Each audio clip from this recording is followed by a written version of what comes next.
क्या आप भी √2 और 1 का एलसीएम √2 बताते हैं? तो ये वीडियो आपके लिए है, ठीक है। दो इरेशनल नंबर या एक इरेशनल नंबर और रेशनल नंबर का एलसीएम फाइंड करना आज हम लोग सीखेंगे। कभी भी एक इरेशनल नंबर और एक रेशनल नंबर का एलसीएम एग्जिस्ट नहीं करता है, या दो डिफरेंट टाइप के इरेशनल नंबर का एलसीएम एग्जिस्ट नहीं करता है। आपको अगर इसका रीजन जानना है तो पहले हम लोग एलसीएम निकालना सीखते हैं। एलसीएम क्या होता है? Least common multiple. अगर हमें 2 और 4 का एलसीएम निकालना है, एलसीएम ऑफ 2 एंड 4, तो इसके लिए हम लोग क्या करते हैं?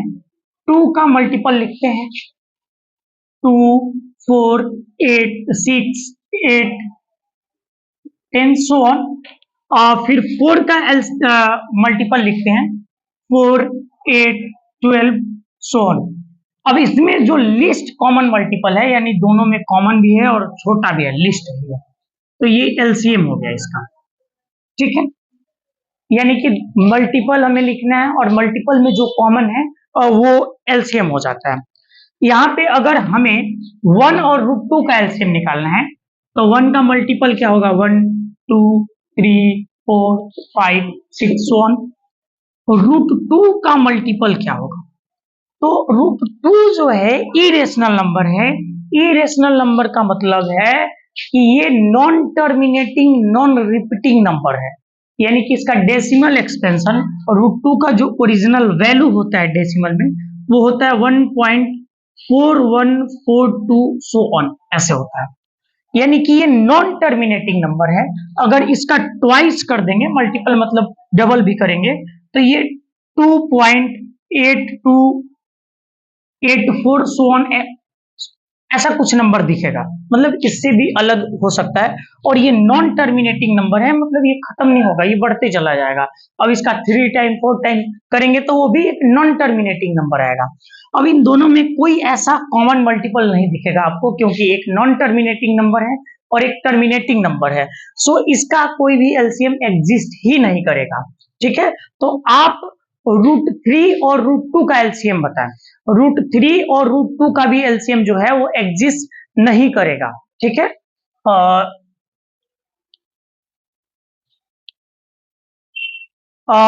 यहाँ पे √3 और √2 का एलसीएम है। ज्यादातर लोगों से पूछा जाता है ये सवाल कि √3 और √2 का एलसीएम क्या है, तो ज्यादातर लोगों का आंसर होता है √6, जबकि ये बिल्कुल गलत है। ये दो अलग अलग टाइप का इरेशनल नंबर है, √3 और √2। √3 का जो है वैल्यू होता है 1.732 और √2 का जो वैल्यू होता है 1.4142 सो ऑन, ऐसे नॉन टर्मिनेटिंग नंबर है। और इन दोनों का जो है मल्टीपल अगर हम लोग लिखेंगे, दोनों नॉन टर्मिनेटिंग आएगा, तो अभी इन दोनों में कोई कॉमन मल्टीपल दिखेगा ही नहीं, तो इसलिए इसका जो एलसीएम होगा does not exist, does not exist. तो एक पॉइंट आप याद रखेंगे, कभी भी दो डिफरेंट इरेशनल नंबर का एलसीएम एग्जिस्ट नहीं करता है। कोई एक इरेशनल नंबर है और एक रेशनल नंबर है, इन दोनों का एलसीएम भी एग्जिस्ट नहीं करता है। लेकिन लेकिन लेकिन जब दो सेम टाइप के इरेशनल नंबर हो जिनका बेस सेम हो, तो उनका एलसीएम एग्जिस्ट करता है। जैसे एलसीएम ऑफ √2 एंड 3√2, इनका बेस √2 का बेस यहाँ 2 है और यहाँ बेस 2 है, ठीक है। इसका एलसीएम एग्जिस्ट करता है। जैसे √2 का मल्टीपल के फॉर्म में भी लिखे तो जब दोनों का बेस ही सेम है, दोनों में सेम नंबर है, यानी कि इसका डेसिमल एक्सपेंशन तो सेम होगा, 1.4142 ऐसे दोनों में होगा।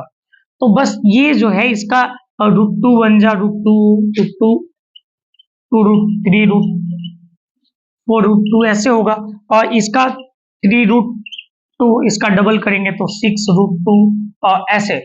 तो इसमें जो ये नंबर है ये इसका क्या हो गया? एलसीएम हो गया। तो इसका एलसीएम जो होगा वो 3√2 हो जाएगा, क्योंकि ये दोनों सेम टाइप का इरेशनल नंबर है। तो दो इरेशनल नंबर का एलसीएम हो सकता है, लेकिन दोनों सेम टाइप का होना चाहिए। दो अलग अलग टाइप के इरेशनल नंबर का एलसीएम नहीं हो सकता है। अब इसी वजह से एक कंसेप्ट आता है हमारे पास, रेशनलाइजेशन। जैसे कि अगर हमें फ्रैक्शन का ऐड बनाना है 1/2 और 1/3, तो इन दोनों को जोड़ने के लिए हमें क्या करना पड़ता है, एलसीएम लेना पड़ता है। तो हम लोग 2 और 3 का एलसीएम 6 लेते हैं, फिर 2 के टेबल में 3 टाइम में है तो 3 1 जा 3, 6 के टेबल में 2 बार में है 2 1 जा 2, और ये 5/6 हो जाता है। लेकिन अगर ये कुछ ऐसा दिखता तो, अब इसका तो एलसीएम हो ही नहीं सकता, एग्जिस्ट ही नहीं करता है। तो इसी के एलसीएम नहीं होने के वजह से हम इस टाइप को नंबर को जोड़ने से पहले इनका रेशनलाइजेशन करते हैं।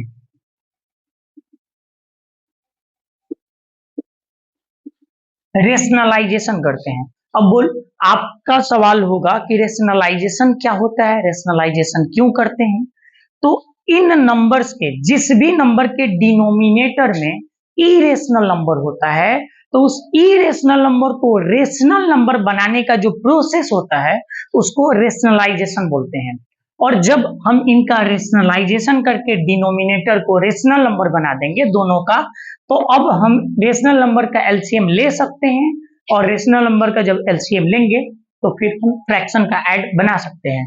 और रेशनलाइजेशन का बहुत सारा प्रोसेस होता है, उस पर हम लोग अलग एक वीडियो बना लेंगे। अभी फिलहाल के लिए मैं बताता हूँ कि इसका जैसे रेशनलाइजेशन करना होगा, तो डिनोमिनेटर जो है इसी से ऊपर और नीचे मल्टीप्लाई करेंगे। सो ऑन 1/√3 है, इसके भी डिनोमिनेटर सेम से ऊपर नीचे मल्टीप्लाई करेंगे, तो ये जो होगा √2 1 जा √2, √2 और √2 में मल्टीप्लाई होगा तो 2 हो जाएगा, प्लस √3 1 जा √3, और √3 में √3 से होगा तो ये 3 हो गया। अब हमारा यहाँ पे रेशनलाइजेशन के बाद यहाँ पे दो रेशनल नंबर प्राप्त हो गए। अब इसका एलसीएम हम लोग ले सकते हैं, 2 3 का एलसीएम 6, 2 के टेबल में 6 3 टाइम में है तो 3 इंटू √2 3√2, और 3 के टेबल में 6 दो बार में है तो 2 इंटू √3 2√3, और ये हमारा इसका आंसर हो गया। तो अभी डिनोमिनेटर को जब तक हम लोग रेशनल नंबर नहीं बनाएंगे तो इसका एलसीएम नहीं होगा, ठीक है। तो इसीलिए हम लोग रेशनलाइजेशन करते हैं, और रेशनलाइजेशन पे एक अलग से वीडियो में अपलोड कर दूंगा, ठीक है। कमेंट में आप लोग बताइए कि कहाँ आप लोगों को दिक्कत हुआ और किस चीज पे नेक्स्ट वीडियो आप लोगों को चाहिए, ठीक है। तो आप समझ पाए होंगे कि दो रेशनल नंबर का एलसीएम एग्जिस्ट करता है, दो इरेशनल नंबर का एलसीएम एग्जिस्ट नहीं करता है, दो एक इरेशनल और एक रेशनल का एलसीएम भी एग्जिस्ट नहीं करता है। Thank you so much.